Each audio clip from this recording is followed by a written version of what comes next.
Alright lads, this is fenn3r from fenn3r's and welcome to fenn3r's Fundamentals.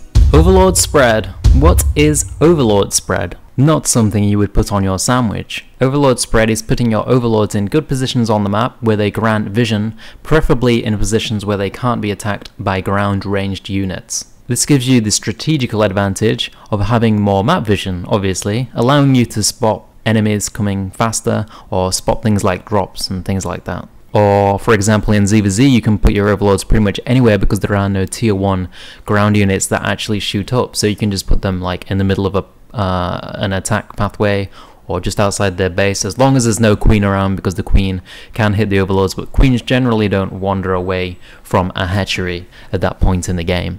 It also allows you to get more information via scouting. For example, you could put an overlord over the natural gas of an opponent, allowing you to see how much gas they're getting from the natural, allowing you to make better decisions from the vision and information you're getting from that gas.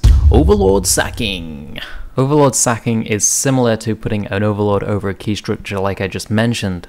However, you can also sacrifice these bad boys. No one really cares about the lives of overlords, so a common strategy is to sacrifice the overlords at a certain point in time where you know they're going to be building key structures. So let's say at 7 minutes I know someone's going to, there's a possibility of a gateway all in, then I can sacrifice an overlord around 6:30 and he'll get in there by 7 minutes and see what's going on and give me a lot of information to be able to react to what's going on.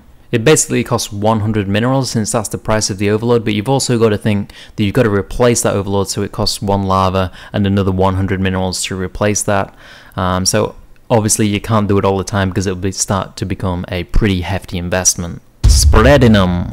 Most high level players spread the overlord as soon as they create them. So when the egg is created, they just move it, they rally it to a position which is going to be valuable for getting good information on the opponent.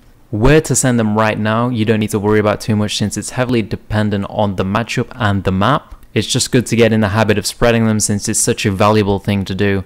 Once you get past the fundamentals part of the game, basically after this tutorial guide, series, whatever you want to call it, then and you start thinking about strategy, maps, matchups, then you will have that habit already there, and all you need to do is change where you're clicking on the map, so change where you're spreading them, and it'll become really easy because you've already got that habit ingrained. That's what the essence of this guide is, so you can get all these habits and you'll just be able to learn the strategy so much faster without worrying about the fundamentals. Once the game gets past the point where you're basically just following a build order, it will get into like the heavy supplies, at least like 50 plus. Then you can generally start building more than one overlord at once to make it a lot easier on your supply, building up to 3 at once.